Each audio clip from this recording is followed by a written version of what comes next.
Now we're rolling. Damage Plan MMA podcast. I am Jason Laporte. As always, my man, Zach Partridge, in the house. What's up, sir? What up? I love that hat, man. That is a sweet hat you got on there. It's a good-looking hat. It is a good-looking hat. We're all sold out of those, by the way. We should do nowhere. What's up, guys? What's up, Marco? So we got another fighter spotlight coming up. We got Marco Sanchez, who's throwing down November 14th. Marco, welcome, sir. What up, guys? How we doing? Good, man. How's your week going so far? Pretty good, man. Just working a lot right now. I'm actually at the gym right now. I work at Rise Boxing in Park City. So I coach boxing up here, and then I coach down at Ramsey's gym too, down at the pit as well. But today I just have a bunch of classes and clients going on, so just in between right now. And you're not working with Ash anymore, right? No, I think she's with Joe now. Yeah, she's been down there a lot more. She lives closer to South Jordan and whatnot, and worked out great for them. They're doing great, from what I hear. Yeah, that's awesome.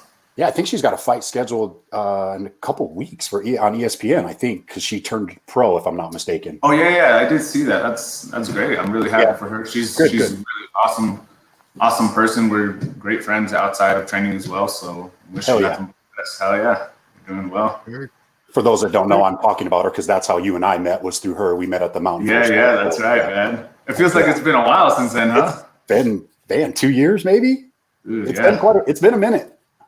Yeah, I've been here now. You can tell me like 3 years. Still trying to get used to it, get accustomed to I was just telling you, what was it the other day we were talking? I was telling you I had never even seen deer before. Oh yeah, because I was telling you I was going deer hunting. Bro. Yeah. Bro, I'm from LA in Orange County, man. Like I had never seen deer. I moved here and I moved to Harriman when I first got here. So I went from inner city to Harriman, and we were up almost up a mountain in Harriman. I remember driving. I still have my Nissan Altima. Of course, I don't have 4-wheel drive even to this day, you know. So I was driving and I was like, "Oh shit! What the fuck is that?" Bro, I've never seen deer. It's the first time I went to Yellowstone too. Just a couple weeks ago, I saw buffalo and all that. I'm just, being super inner city and not crazy outdoorsy, you know. Yeah. It's. I went to Yellowstone a few years ago. That place is amazing. If you've never been there, that place it's amazing. I did a 4-day bike tour on a bike. Yeah, it was pretty nice. Dude, that's crazy. Not a pedal bike. I was on a Yamaha, road bike. Yeah, I get you. It's so big. Yeah, that place is so big. We went for my girl and I went for a couple days, and couldn't even see half the park, you know. Nice, man. So what do you know about the guy that you're fighting?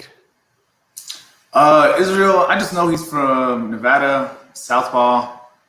I know not too much, honestly. There's not too much footage on him, and when there is, it's from I think a year or two.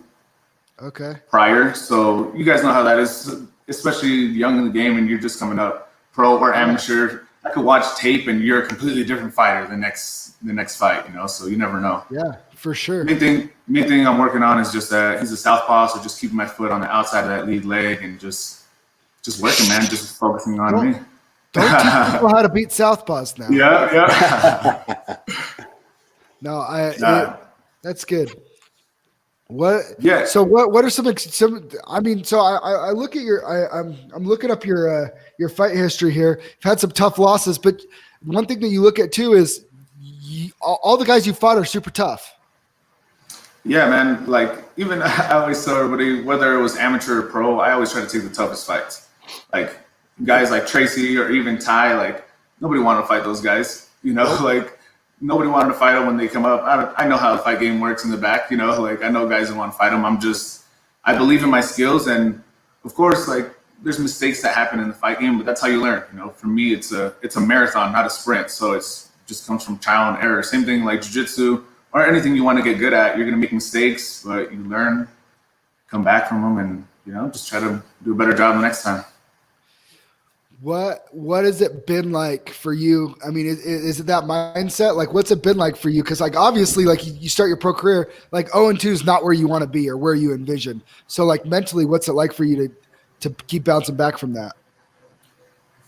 Honestly, man, I always anything that I do in my life, I just always push myself from how I grew up. I grew up public housing, welfare, food stamps. I come in like super inner city. I come from the hood, man. Like there's nothing in life. Like that's what my experience whenever anybody asks me about these similar questions, I always tell them the same thing. Like life's hit me way harder than anybody in a fight can. Yeah.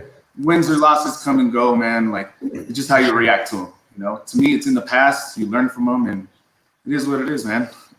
I just love the fight game, and my goal overall is to have just about 30 fights. So there's going to be ups and downs no matter what. I like it. Yeah. And I mean, and you're obviously at a great camp, right? You have a super strong jiu-jitsu background from what I understand, and you're coaching boxing up in Park City? Yeah. So I'm a brown belt in jiu-jitsu. I'm under Ramsey, but honestly, my striking is where I feel more comfortable at. To be completely honest with you, I do believe in my grappling and whatnot, but I come from a team in California called Classic Fight Team. And it's a predominantly striking gym. I was main training partners for Raymond Daniels and for a lot of guys. And even Court, his last fight, it was me and Court working a lot nonstop, just a lot of striking rounds here. So grappling, a lot of times it just ends up happening where I just get into a takedown and cool, we're grappling, you know? Like, I'm not like a D1 wrestler or anything. I train with a lot of D1 wrestlers and I believe in my wrestling a lot now, but if it hits the ground, awesome, I feel comfortable. And if we strike and bang it out, awesome, works out. Dude, I like it. So you actually fought like one of my main training partners and teammates, Tanner Hines. Oh, that's right. Yep. Yeah. You sponsor him too, right? I've cornered him in his last like 3 fights. No, I was talking to Zach? No. Yeah, I'm talking to you. Did you sponsor him before? No, we don't. No. We only got a couple guys that we kind of put that on the back. Yeah, we kind of put the sponsorships on the back burner a little bit while we build the podcast up and work on retooling our website and our apparel side of the business. So it's still there. Man. It's still there, and it's still there for like we have. Matter of fact, like Zach's, like the kid that Zach's fighting. I guess you could say we kind of sponsor him. I gave him a bunch of shirts and hats for a photo shoot he did, and that's dope, man. Yeah. You know, I'll help out any fighter that needs help with. If you need T-shirts or banners or hats made, I'll help out any fighter with any of that stuff, and you know, give them a better deal than them going out and getting it by themselves. Oh, sick, man. That's dope. Oh yeah. Yeah.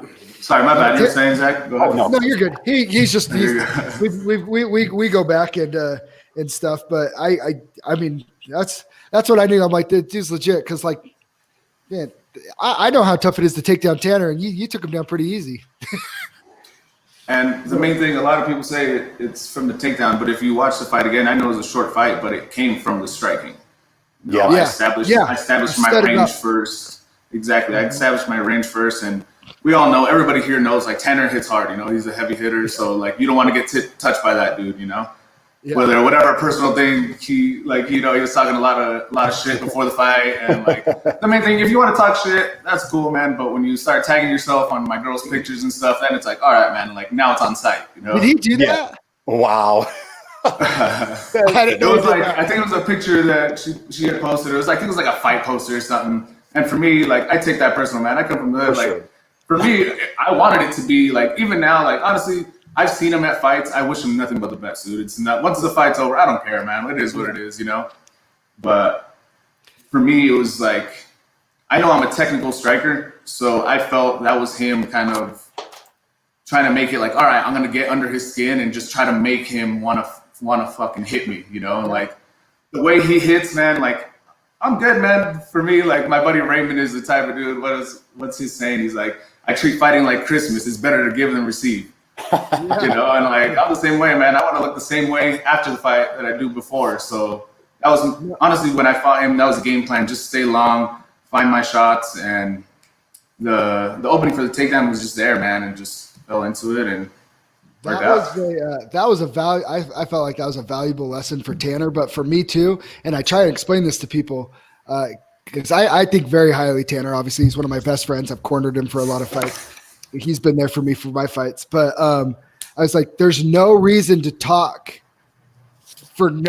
just to talk. I mean, if you have personal history, that's one thing. But to talk crap, fighting's hard enough. Why put that extra pressure on yourself? You know what I mean? Like, what are you doing? What are you doing? And he's a nice, and the weirdest thing is too, it's pretty out of character for him. Like, that's funny you say that. I've heard that from multiple people that they bring it up and everything, and I'm like, honestly, like, it's cool. It was just funny. I love the weigh-ins, man. Honestly, I thrive off of that, dude. Honestly, it's I grew up in the hood, man. I've heard it all. So for me, I don't give a shit. Like I just laugh. Like even at the weigh-ins, what he says, like, "Oh, I could smell the fear," and then he started yelling that he was gonna break my jaw in front of everybody, and we're like inside Temple MMA, and I'm just like. You're like, huh? I just laughed. Honestly, you could ask anybody there. I just laughed. I was like, all right, man, that's cool, man. Like, that's what you're supposed to want to do, though, right? So, yeah, I mean, yeah. Honestly, we're saying that now because I won. It would have worked out for him. Awesome. You know, you talk shit and you win, and it's like, oh shit, he knew something. You know. No, but again, the problem, and I think as a martial artist, I think it's really important too. No matter how you view it, you have to stay within yourself, right? And like you talked about, you had your game plan, technical striker, keep your range that did set up the takedown, but you have to be yourself. When you're not being yourself, it adds additional unnecessary pressure. No, I agree 100%. And I mean, like you said, what if it worked out for him? I don't think it, in way more cases than not, it's not going to work out for you if you're not being yourself. Especially in MMA. I agree. That's how I feel like with some people talk about Conor and whatnot. And the main thing for me, it's like, if that's really who you are, and like, do you see Conor? That's just genuinely who he is. He's a witty dude, just talks smack, and you could feel it when it's genuine, but you could also feel when it's like, exactly. Yeah. You can feel it's like, not necessarily cringy. With him, it is cringy, but with other people where it's like, I don't know, man. I don't know if that's really who you are, Hey, Marco, can you see the comments coming across the screen when I pop them up? Oh, yeah. Whitney, looks like Whitney's watching, and then Julian's watching too. So anytime somebody comments on there, I'll make sure I put your comments up there so you'll be able to see them. What up? Whitney's my girl, Whitney. What's up, baby? And then Julian. Yeah, we know Julian. Of course, we know Julian. That's my team. He was actually here just a second ago, man. He coaches up here too. Yeah, it sucks. He was supposed to be on the card too, and ended up having to pull out, right? Yeah. He's been dealing with some nagging injuries, but he's killing it. He's still doing the boxing thing. He's killing the boxing game right now, and that kid's a hitter, man. He's coming. He's like, I'm telling you, when that dude turns pro, he's already knocking dudes dead amateur. When he turns pro, that kid's he's good, man. Yeah, that's all I gotta say. That's all I gotta say. He's good, man. He's a scrapper. Yeah, no, he's a tough kid. Who else do you train with there? Because like at the pit, you guys probably have one of the most prestigious pro teams there in the valley for sure. Who else are you training with mostly? Mostly right now. Who's been in a lot? We have 2 new teammates. They've been killing it. I've been working a lot with Kent. Big heavyweight Kent. Oh yeah, all right, big Kent. So we do sponsor Kent. Yeah, Kent, All right. Kent is one of the Kent's main my boy, man. Yeah, so like Kent, his little bro Taylor is like one of my main training partners. Nice. My buddy Sean. I don't know if you guys know Sean Polak. He fought for, what was it? I think Steel Fist a couple times. He was like a D1 wrestler. He wrestled at I think Bakersfield. He's D1, so like he's a southpaw. So I've been working a lot with him a lot lately. He's gonna be down here later to get some sparring in as well. Nice.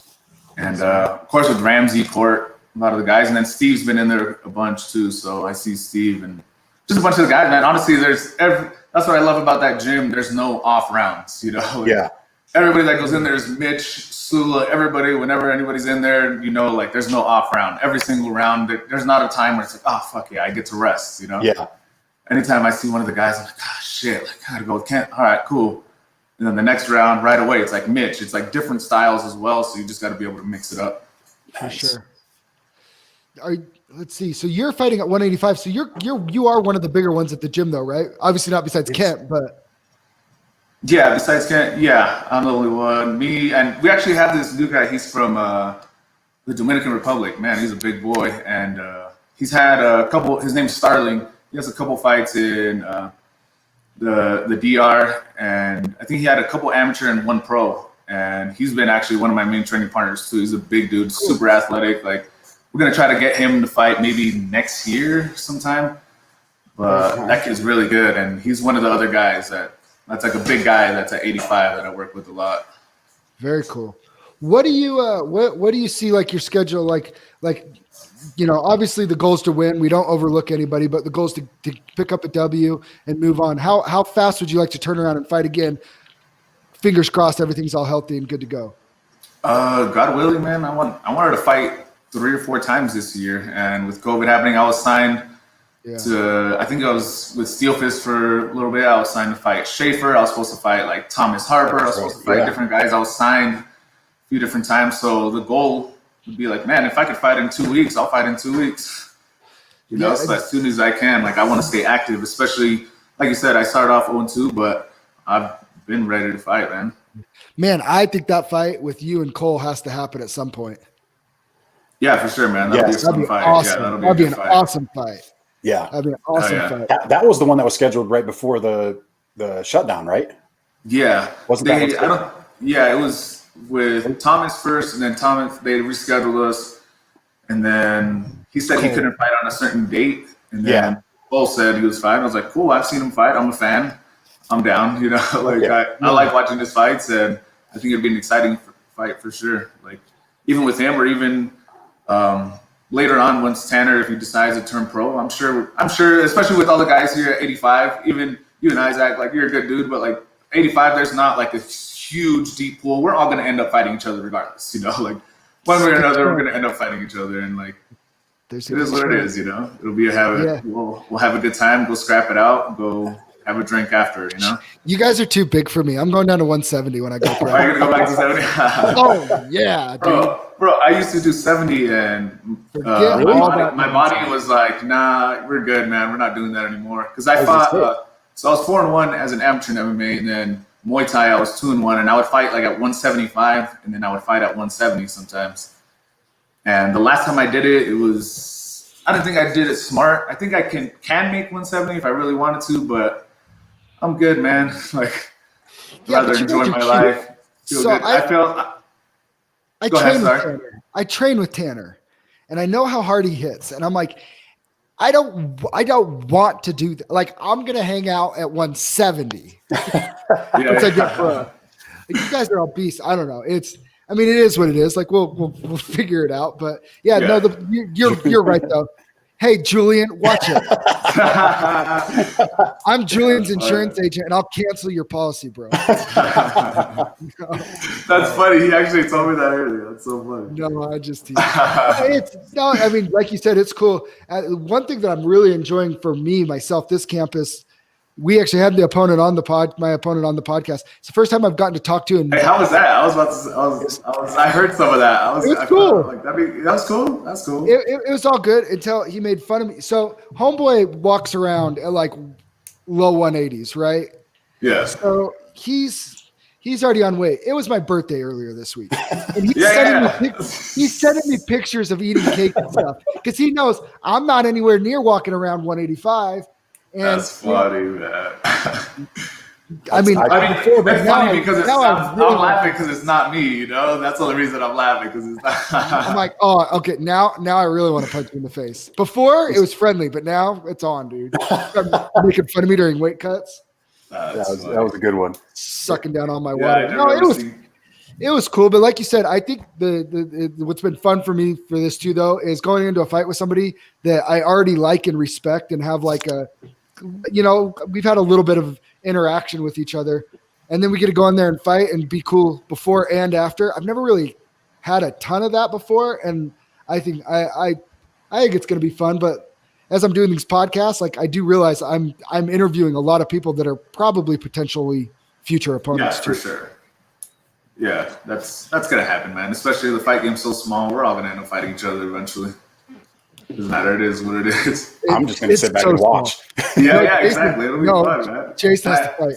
And I'm excited about it, man. I love the fight game, so like I always love a challenge. I love competition, so we all end up fighting each other cool multiple times. Even with Tracy, like I like Tracy a lot too. I fought him a couple fights ago. We had a good fight, man. Good fight. I was banging it out, man. I was on point. I felt like I hit a wall.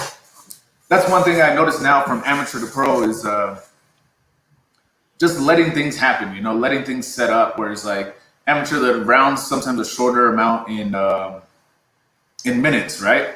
So it's just like you can just redline the entire time, right? Yeah. And turning pro, I felt like I redlined hard. Like the first round, I was going nonstop with my striking, spinning elbows, jumping head kicks, knees, takedowns, everything. That by the time it hit, like I think it was like still like a minute and something left, and we're on the cage. I'm like, fuck, man, what the fuck? We still got like a minute and a half. That's some bullshit, man. Man. That's the other thing, man. Dude, those 5-minute rounds, that's a big jump from 3 to 5 minutes. People don't realize that's a big jump, dude.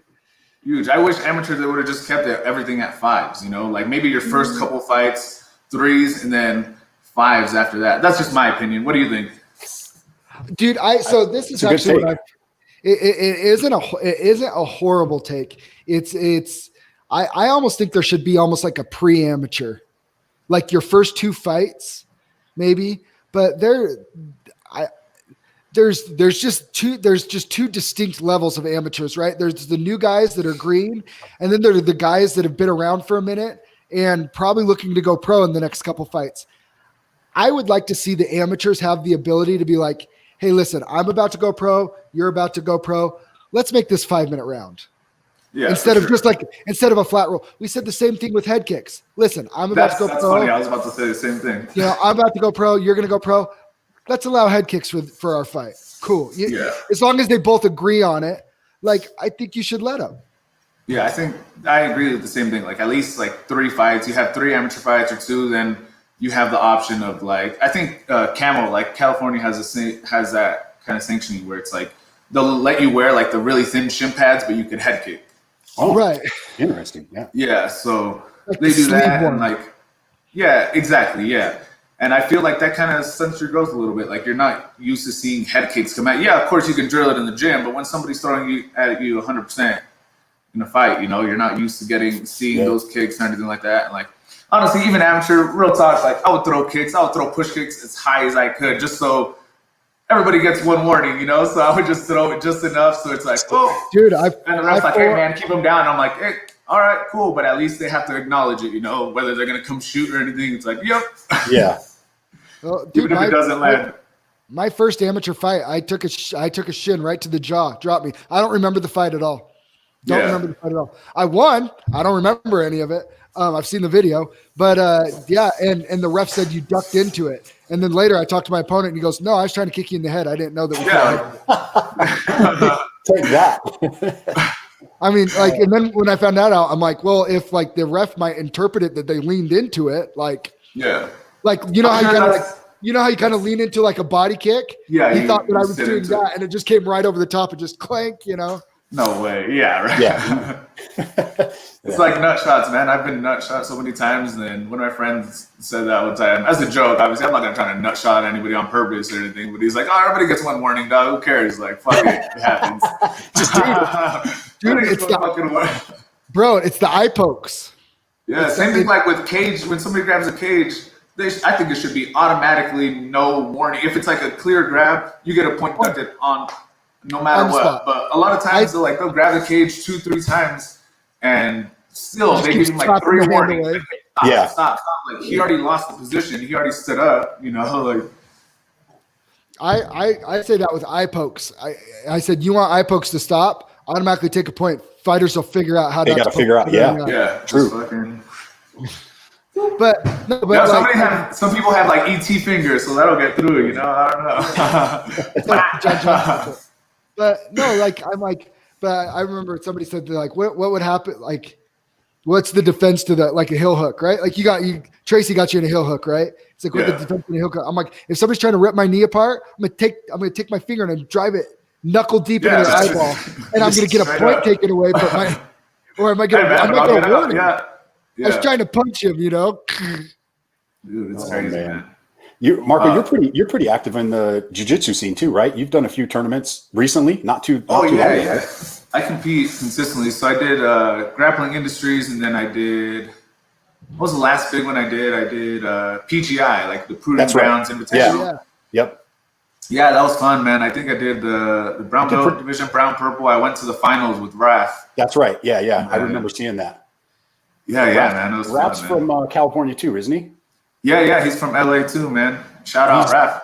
He's a good I met him one time at Temple. He was up there with Dom, and I was up there on a Sunday training with those guys. And yeah.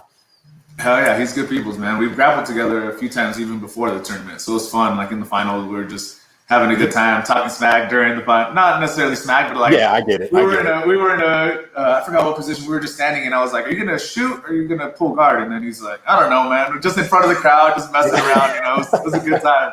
That's so fun. I told him too. I was like, "I don't know either, man. We'll see." And then it was good, man. I got I think my first round, I got a Russian armbar, belly down armbar. Second round, I got a what was it? Baseball choke. No-gi baseball choke, and then in the finals, I think he caught me like in a scarf hold. It was a scarf hold, man. He's a big dude. He's short, compact. So Most guys, I'm like, I'm good, man. And then when I felt it, I was like, oh, I'm good, man. This isn't too bad. And then it went from this isn't too bad to like, I was like, I was like, never mind. Nothing's worse than thinking you're good and then all of a sudden in a split second realizing you're not. Dude. I remember we because we would do the little 5-minute roll things we were doing there, and I go to roll with him, and he's like, "You haven't done this very much before, have you?" I'm like, "Nope." No. He was super cool though. He was showing me some techniques, showing me how to get out of spots, and just super helpful and respectful. And I always appreciate that because obviously this is your guys' world, not mine. So. Hey, but you're really strong though, man. I see the picture, so like I'm sure you can hold position at least for a little while, Yeah, but once they get it on, I mean, there's just, there's a difference though in weight strength. Like me in the weight room, like if me and Zach are grappling, like Zach's probably going to be stronger than me grappling, but if we go into the gym, I'm probably going to be bench pressing more than him. You know what I mean? There's just a lot more. Like he knows. That's what I'm saying. I know. I see pictures and everything. I'm like, damn, man. Like I gotta hit the weight room. Shit. I was rolling with the guy, a big guy. I was rolling with a big guy on Tooele one time, and I can't remember who the guy was. And he said, "You're the first like bigger guy that I've rolled with that's not trying to like muscle me." And I'm like, "Well, this is because I've done this enough. I mean, I haven't done it a ton, but I've done it to understand enough to know that I can't just muscle out of this crap. Like either you're going to get me or you're not." And I'm not afraid to tap. So. Yeah, exactly, man. That's the beautiful thing about jiu-jitsu, man. You tap, and tapping isn't like losing. It's just you're getting better. It's like, it's like taking a test, It's like, I've got to correct this mistake. Boom, they give you your test back. That's how I picture a roll. It's like you're taking a long test. You're just testing yourself and see where do you need to get better and what you need to work on, So. And everybody seems to be, I mean, I haven't ran into any with the gyms that I've gone to where somebody's been a complete douchebag. I mean, everybody's always super helpful and always, most of the douchebags get weeded out, especially with jiu-jitsu. You get humbled, and if you don't like that, then there's a door, There's always a bigger fish in jiu-jitsu. So if you think you're the man, there will always become somebody that comes through that'll be like half your size. Yeah. Yeah. Oh yeah. Do you guys know what is it? Damon, little Damon from Unified. Yep. He does a lot of jiu-jitsu tournaments, man. He's a black belt, sick black belt, man. And like that's how I felt with him. I'm like, man, I'm twice his size and I'm getting freaking heel hugged left and right, I'm like, man, what the hell? There's a guy when Lucas Montoya was coaching at our gym. He brought one of his buddies, Miles Welk, who fights at 125 pounds. Little wrestler, scrappy guy, and he come grapple with us, and he ragdolled me. I'm walking around over 200 pounds, and he ragdolled me. I'm like, what is going on here? Yeah, man, that's crazy. That's honestly how I started training, how I started fighting. Growing up in Bonaparte, so I was going through a lot of things in my life, and real talk, I had tried to, like, when I was 17, 18, I had tried to commit suicide, and just going through a lot of my life. And so this is actually how I started fighting, how I got into jiu-jitsu, right? So, I tried to commit suicide, didn't work out. So then you go deeper into a hole where it's like, man, I'm dumb enough I can't even fucking kill myself. Obviously at that time you're in like a different mindset. I'm not the person I am now, Yeah. And I was going through some shit, and one of my buddies, he had trained jiu-jitsu, right? I had seen like fighting on TV, or I had watched some Anderson Silva fights, but I never really paid attention to it. And my buddy, his name's Jonathan Rio. Shout out Johnny. He's the one that got me into to jiu-jitsu. So he got in a fight at a house party. So he didn't start it. He's this smaller dude, skinny dude, and he triangle choked a dude at a freaking house party, man. Oh wow. Bro, on bottom, like triangle choked the dude, didn't hit him and just like went home. Literally walked home after he didn't. The guy just tried to swing at him, got a triangle choke on bottom, choked him out, didn't even do anything extra. You know, like those videos you see on World Star where they stomp him out, none of that. Like he just choked him out, walked home, and I was like, man, I was like, damn, what the hell was that? You know, just sitting outside. And then I ran into him 2 weeks later and at a bus stop. And he told me, I asked him like, hey man, what was that? You know, that was pretty crazy. And he's like, oh man, that's jiu-jitsu, man. You don't have to hurt anybody. You just go grapple. And it's not about getting in fights. I don't want to fight that guy, but he came at me like in a bad way. And he's like, if you want to get into any like kind of martial arts or anything, this is the spot. So I went to King's MMA in Huntington Beach. That's not where I started. So a week later, I went there, and there's this dude that was a black belt. His name's Magno, and he owns a gym down in SoCal too. But he helicopter armbarred me on the first day.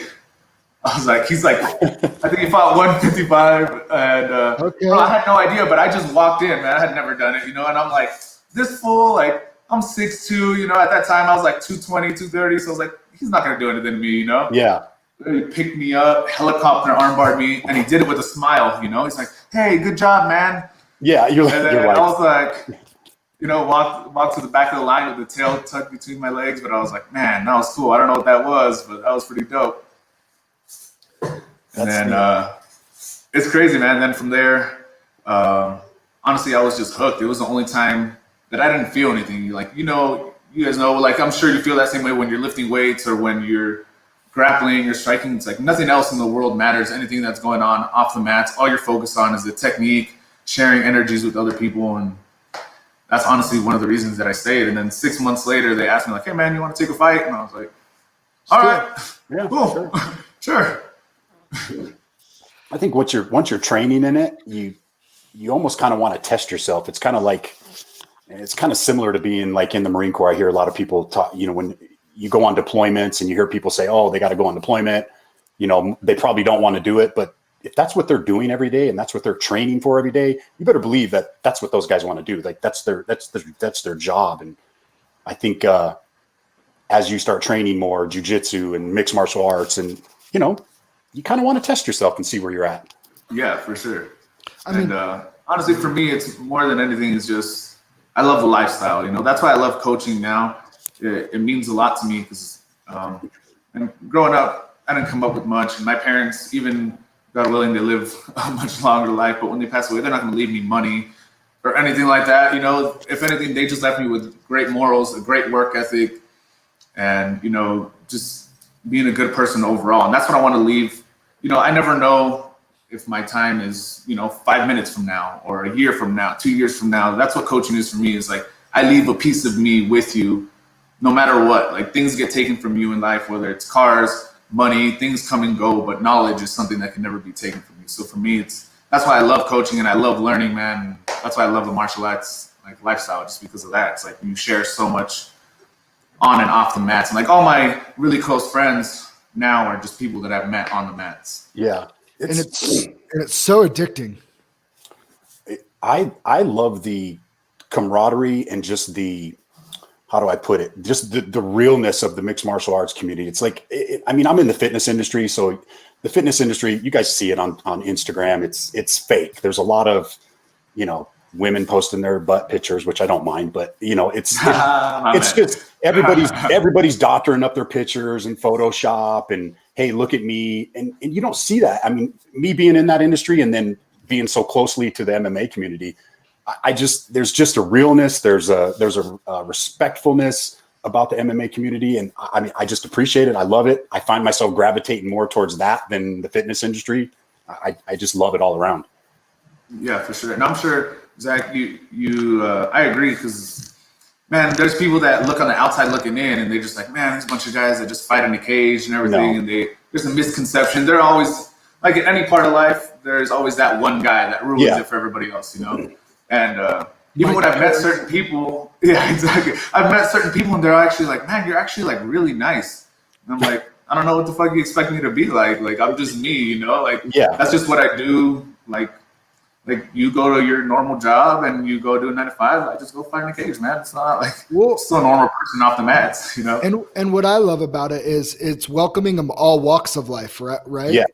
Yes. You know what I mean? Like, I mean, people say things to me like, man, you don't look like a fighter. And I'm like, well, like, what is a fighter supposed to look like?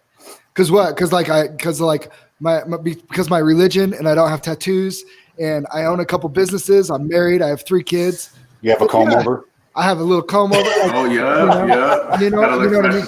And people are like, well, you don't look like a fighter. It's like, what does that mean? Like it's welcoming of everybody. And again, it is because it's all about respect on the mat. And if you don't have it, you're gonna get it. Or like you said, there's the door. Yeah, there's the door, man. Hey, Zach, how did you start training? How did you start fighting? If you don't mind me, I always like hearing other people's stories, how they even got into like MMA or fighting or anything like that. So 3.5 years ago, I was about 270 pounds. And so I needed to find something. That would get me in a gym consistently, because I hate lifting weights and I hate running. But I love to compete. Like, I'm super competitive. I played football, baseball, basketball always growing up. And I knew if I could find something like a sport to get involved in, like consistently. And so I got my kid in the kids classes at one hit, and then I knew Tanner, and I was like, where you been training? And so we went and checked it out. And then I went to my first Steel Fist event, and I signed up the next Monday, started losing a bunch of weight. And then my coach was like, you should do a fight. I'm like, yeah. And he's like, yeah, get down to 205 and we'll get you a fight. And I figured, I'm like, yeah, we'll do that. Like, it's a bucket list thing, right? Just do it one time. Yeah. Nope. That's always how it is. And my wife, she loves like that I'm like physically taking care of myself, all the happiness it brings. But she's like, with MMA, there's no off season. Like, I used to be all in with football. Football was my thing. I mean, I still watch it on Sundays, but I don't really care that much about it anymore. It's all about MMA. There's no off season in MMA. No, there's fights every weekend somewhere, baby. Somewhere. And then we probably spend a little bit of time doing podcast every week. Yep, just a little bit. Just a little bit of time. That's funny. That's dope, man. That's really cool.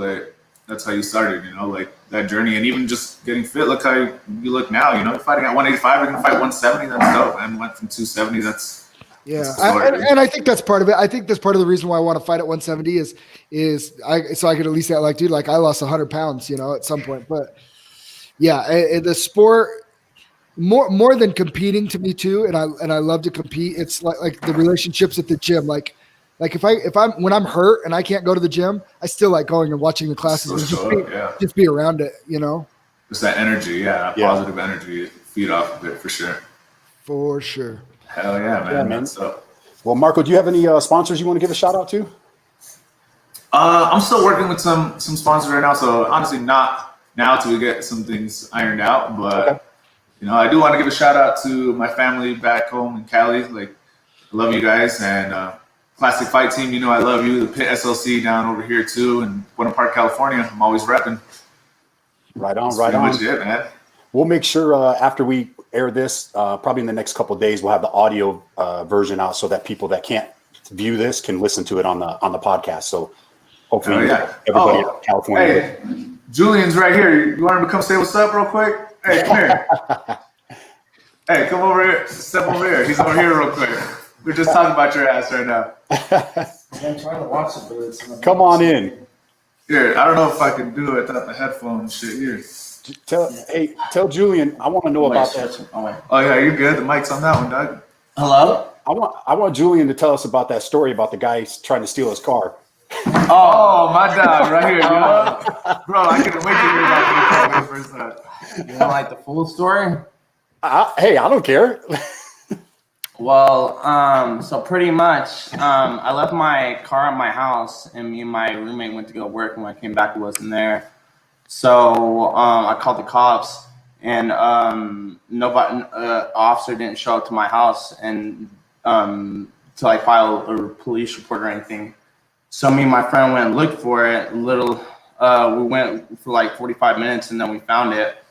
And then, I called the cops. I was like, my car is sitting right here. It's kind of like dangerous. You know, dude could have a gun or something. Yeah. I just need to get over here. And then they never showed up. So the dude that stole the car came up and was trying to say he didn't like steal the car or whatever.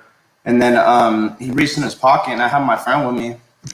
And he like jumped at him because we didn't know if it was like he had a weapon or something. Yeah.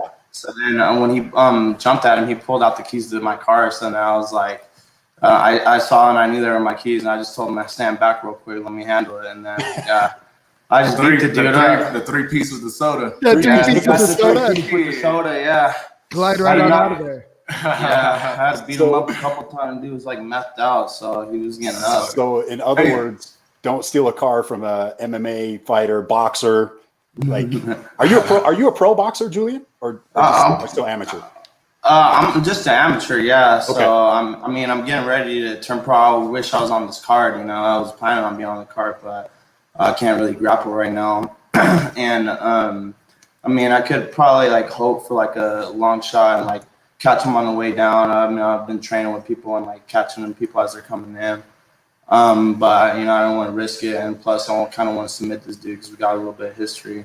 Oh. I really wanted to. I had something special for him. I was gonna sit him down a special way, and then I was gonna choke him out. But so maybe this fight will happen in the future with this kid. Oh yeah, for sure. We gotta run that one back. That has to happen. Did you guys fight before? Yeah, we fought before, and then he got super lucky with the choke. I had 2-pieced him, and we kind of got cocky. He went for a takedown. Like I stopped that. I was a wrestler at that time too, so I was like, this dude's not gonna take me down. This is when you first started, yeah?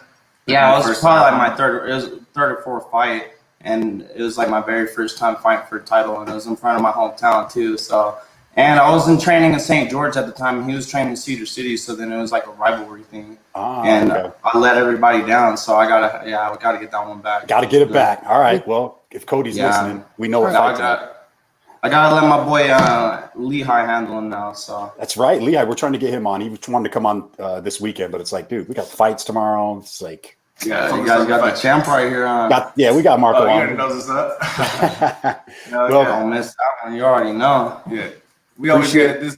Like I was telling you guys earlier, it's one of my favorite people to train with, and like one of my favorite rounds, especially striking rounds, man.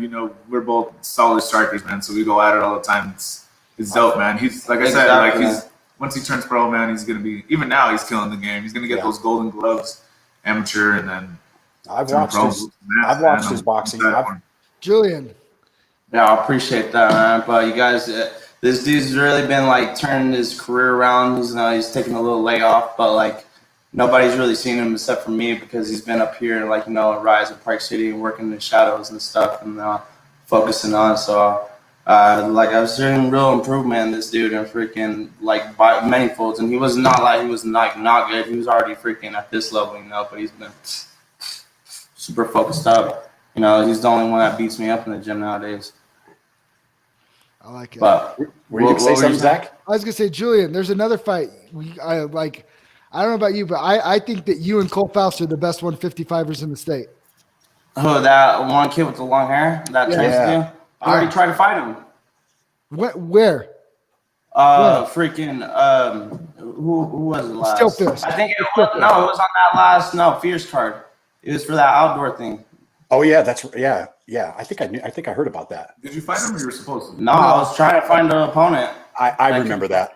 I know why it didn't go down. I remember. Yeah. We don't need to talk about it on air, but yeah, I know. Yeah, my bad. But not like that's all right. No, you're good. I already wanted that one, so no, that fight's gonna happen eventually. It's gonna be good. I think super highly of both of you. I mean, I love Cole. He's one of my training partners, but like I think very highly of your skills too. I've seen you fight before, and like I just think it's an awesome fight that like the fans are the winners. You know what I mean? Yeah. Yeah, that'd be a good fight for sure. Yeah, he looks like he's improving pretty good. He's obviously physically gifted. He's not like a Mitch. Just freaking jack the shit. And those type of guys are freaking dangerous. Because they're athletes. So all they gotta do is learn, and everything else is just easy when you're an athlete. Yep. And that's why strength conditioning pays off. But some people are a little bit more God blessed in that department. There's some people are fighters like me and my boy right here, so we'd rather have that. We'd rather see that anyway. We're just blessed with them hands, dog. Yeah, that's all we got. Hands. Probably can't bench as much as you motherfuckers, but we got them hands though. Hey, it's all just for looks, Marco. It's all just for looks, man. That's why I'm friends with all you guys. We're Hispanic, we don't got that big old 6-pack, but we got that extra firepower from from the food we eat. Oh, there's a taco truck right here, man. I'm pissed that I can't have any of that shit right now. Bullshit, man. They already closed. I already tried to go get some. Oh, for real? Yeah. Damn. Oh, that's awesome. All right, guys, we'll let you get out of here, man. Appreciate you guys jumping on. Thanks for jumping on, Julian. That was awesome. Yeah, thanks for letting me on. Thanks for having us on, guys. All right, guys, take it easy. Don't miss this motherfucker or this dude's fight. Wait, we can cuss on here, right? Yeah, you're fine. Yeah, nobody. Yeah, don't miss my motherfucking fight. We got this shit. This is our Pit SLC, motherfuckers. What's up? Yo. Love it, guys. SLC. No, I'm just fine. We'll see you guys. Take it easy, guys. November 14th. Right, November 14th. Get your tickets. We out.